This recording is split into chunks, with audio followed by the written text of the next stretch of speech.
Hey, we're Teacher Talk, and welcome to our channel. We are going to be sharing some tips and tricks to help you make it through the school year. In this video, we're going to talk about how morning meeting can build your classroom community. We will be discussing how it is a fun and valuable way to foster connections within your classroom all year long.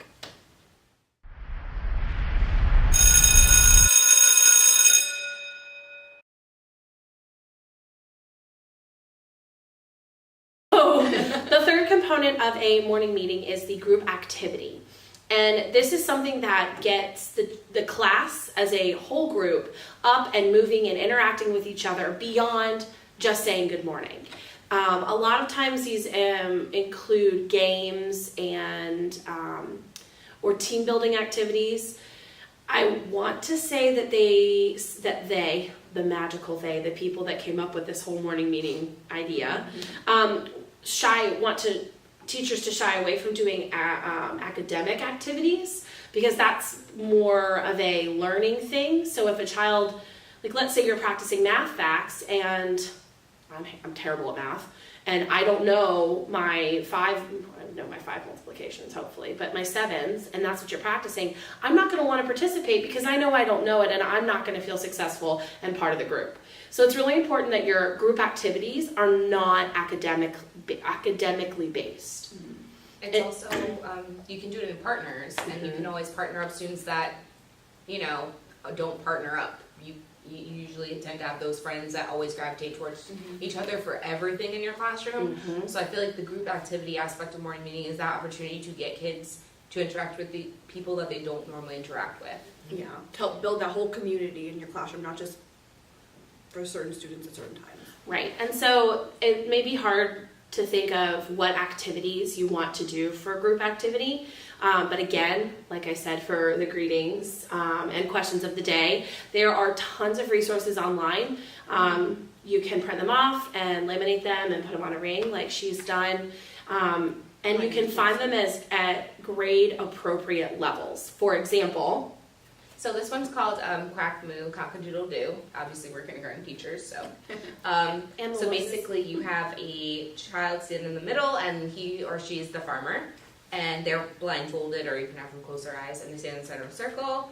And when they say go, everyone's walking around them, and then when they say stop, they stop, and then they're going to point in any direction and ask the person closest to say either Quack Moo or Cock-a-Doodle Doo, and then they choose which one they want to make, and then they get 3 guesses, and if they guess who it is correctly, then they get to be the new farmer. So it's kind of teaching them to recognize their peers' voices and not just their names, but getting to know what they sound like. And yeah, that would be something really fun to do. So you can always adapt it to what your friends like in your classroom. Exactly. So everything that we do or say here is always adaptable to what works for you. Absolutely. The last part of morning meeting is the morning message, and this is a chance for the students to kind of come back together and you just read a message to them. It can be about what's going on in the day, something just a special love note from you to them to encourage them about what's going on, kind of prepare them for what they're going to be doing that day. It can have different an activity in there where they have to find a letter or do certain things. So when I did my morning message last year, I had it was what encore we had that day. Briefly what was happening that day, what we were covering, and then so at the end of my message I would put love Miss Chelsea, and then I would have the kids interact with the note. I would have them find sight words that they knew and they'd have to circle them and say the letters and say what the sight word was. I also have them find letters or letters that made certain sounds. So you can do a lot of interactive things with that in your room with your morning message and make it a lot of fun for your students.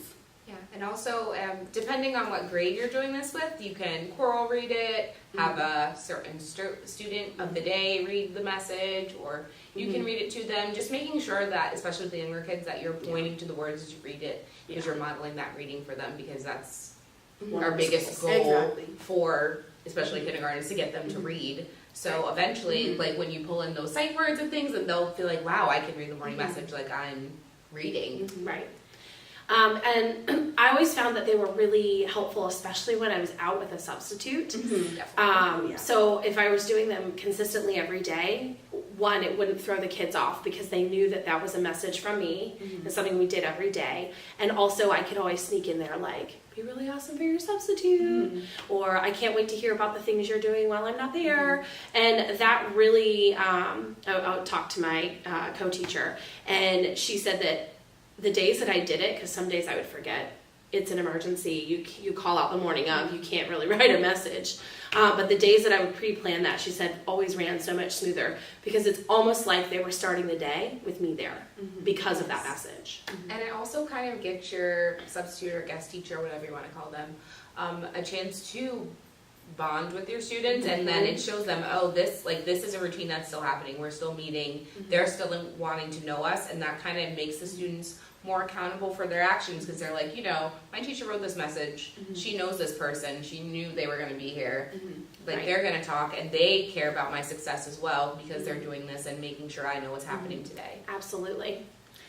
And I know, having the kids interact with it and keeping up with that even when you're not there, it just excites them. They know I always have students is it my turn today? Is it my turn today? So just making sure everybody, when they were rotating, they always wanted it to be their turn because they wanted to participate in that and be the leader in the classroom. So it gave everybody a chance to be a leader and have a turn for that. So it was just really good for that classroom building. So morning meeting is not something that we came up with. This has been a very long tradition, I feel like, in the classroom, and I'm sure it's been called different things over the years. But there is actually a book that you can read called the Morning Meeting Book. We can link it below. And I've read the first edition. We have been asked to read the third edition this year for our entire school. We work in a school that goes up to 4th grade, and every single class in every single grade is expected to hold a morning meeting every morning. And I think that that's a really great idea. But inside the book is tons of activities and ideas, and it's written in a really fun anecdotal way where you feel like you're just reading stories about teachers. It's not a textbook. Is how I would describe it. It's very, I thought it was fun. I love reading it. I just read the whole thing in a day. I was so excited. I read it at the beach, on the beach with the waves at my feet and an adult beverage beside me, and I really enjoyed it. But I just think it's really awesome also that our school has built in that time in our schedule to let us do this. Because, it can take 20 minutes to run all 4 components. So, if you don't have that time built in, try and start with 5-10 minutes, just building that classroom community is so important. So last year was a little bit different, so I kind of just try to put those aspects into my calendar, kind of mesh it all together. So if you can just find the little moments here and there to try to put that together as best you can, and I think it'll make a big difference. I think it's really important to at least do the greeting and the message. Yes. If you can get to nothing else during your morning time, and it should be the first thing your students do as a class. If you can get to nothing else, the greeting and the message will significantly impact the relationships that your students are making with each other and with you. And I feel like you can probably throw sharing in at some other point during the day, but starting your day off with the greeting and the message really sets the tone for the day. And for group activity, if you have time for a brain break, maybe you can do that group activity for a brain break, or if you have indoor recess that day because of weather, you can try to do it at that time, just to give them I know because sometimes if you're inside for recess, it can be a little crazy if you have them in your room. Just build a little structure in there and build your classroom community. So there's little times of days you can kind of squeeze those in if you don't have a set time for that. And we always made it we called it the morning meeting seating. So if we ever had to sit in a circle, I would say, okay, get in your morning meeting seats, and they would know that means get in a circle around the carpet. And I would use that for non-morning meeting activities all the time because it was something that we did every day, so they knew exactly what that meant. Tune in next week where we're going to discuss how morning tubs will save you time and create engagement in your classroom first thing in the morning. If you like this video, please hit that like and subscribe button. Comment below with how you build your classroom community. Don't forget to start your day off with positive and encouraging connections in your classroom. And remember to just be yourself and make the meeting your own. Whatever sprinkles your donut.